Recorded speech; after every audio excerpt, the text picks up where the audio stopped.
as razões de Deus. Assim como os irracionais, o ser humano também tem uma programação básica que se manifesta na forma de instintos, a conduzi-lo pelos caminhos da vida. O instinto gregário, que lhe impõe a vida em sociedade. O instinto de acasalamento, que favorece a constituição da família. O instinto sexual, que sustenta a perpetuação da espécie. O instinto de conservação, que estimula a lutar pela sobrevivência. Mas há no homem, além dos instintos, algo que o distingue dos demais seres da criação: a inteligência, o pensamento contínuo, a capacidade de aprender, de acumular informações e tomar consciência de sua própria existência. Com semelhantes conquistas, habilita-se a exercitar a razão, a avaliar situações e suas próprias iniciativas nos domínios do livre-arbítrio. O problema é da razão está subordinado à nossa compreensão, à maneira como vemos o mundo. Um homem inteligente pode desenvolver ideias contraditórias, estribando-se em raciocínios convincentes.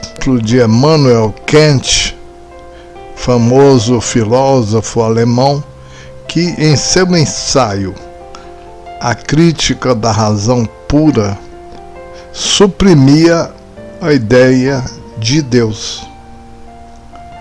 Acontece que Kant tinha um velho criado que era muito religioso e se comovia até as lágrimas por ver seu amo Clastas. O filósofo considerou: o próprio homem não será feliz sem um Deus, e as pessoas devem ser felizes neste mundo. O bom senso prático o exige. Então, em homenagem, escreveu A Crítica da Razão Prática, que reinstalava Deus no... Lamenta-se que Kant não tenha usado sua habilidade filosófica para escrever uma crítica da razão pervertida, demonstrando como os sentimentos inferiores podem induzir o homem a seguir por tortuosos caminhos em descaradas raças. Para os romanos, de boa lógica, torrar fogueira ou transformá-los em alimento de leões. O cristianismo incomodava e unia-se útil ao agradável. O povo precisava de diversão. Os cristãos eram instrumentos, não reagiam, morriam entoando cânticos de louvor. Um espetáculo magnífico, opondo-se ao absolutismo monárquico, pregava a igualdade e a fraternidade entre os homens, entronizando a Deus a razão no lugar da religião. No entanto, revelando uma visão distorcida desses princípios, seus líderes mandavam para a guilhotina sem nenhuma fraternidade os que exercitavam a liberdade de criticar-lhes os desmandos. Diz Manon Rolland, uma de suas vítimas: ó liberdade, os crimes se cometem em teu nome.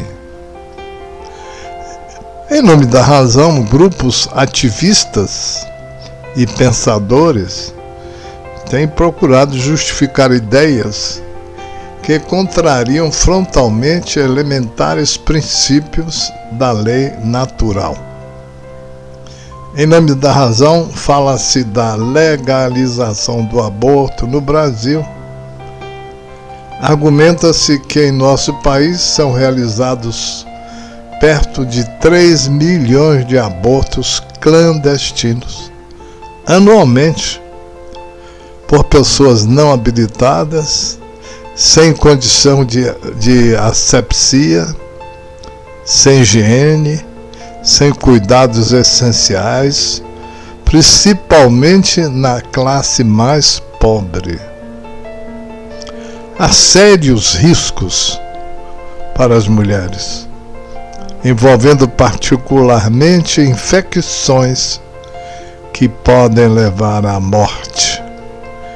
Em nome da razão, muita gente defende a pena de morte.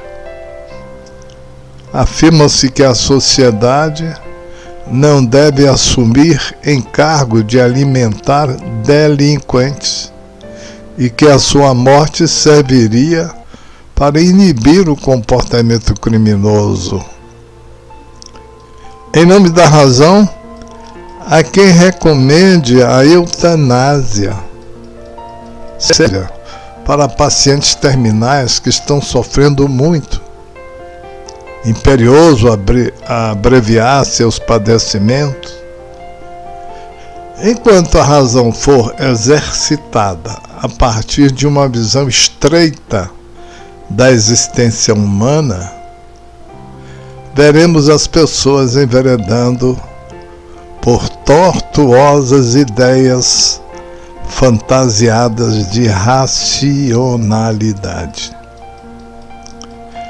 A grande contribuição que o Espiritismo nos oferece neste particular, capaz de iluminar a razão, para trilhar caminhos mais acertados, visão do mundo espiritual com o conhecimento do interrelacionamento entre os espíritos encarnados e desencarnados e as consequências das ações humanas. Isso nos leva a uma imperiosa retificação de conceitos. O aborto é um assassinato intrauterino.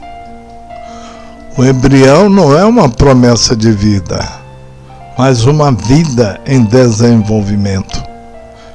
Já com a presença de um espírito iniciando a reencarnação, não raro é alguém que veio para reajustes em relação à futura mãe e que, expulso do ventre materno, poderá se tornar ou se voltar contra ela, originando complexos quadros obsessivos. Além do mais, a mulher que pratica o aborto provoca lesões no corpo físico, originando disfunções variadas como esterilidade, infecções renitentes, tumores, frigidez. A pena de morte elimina o homem criminoso, mas também libera o criminoso espiritual com a vantagem de invisibilidade. Repetindo, com a vantagem da invisibilidade. Ele passa a assediar pessoas com tendências ao crime, perpetuando a violência. A eutanásia, além de subtrair dores depuradoras, situa o paciente em posição de perplexidade, turvamento mental, que retarda a sua readaptação à vida espiritual. Com o Espiritismo, superamos a visão estreita do homem perecível e atingimos a visão ampla do espírito imortal, com o que iluminamos o entendimento para que nossas razões, no exercício da inteligência, sejam sempre as razões de Deus, no cumprimento de sua vontade soberana, edificando o futuro de bênçãos. Texto de Richard Simonetti. Muita paz.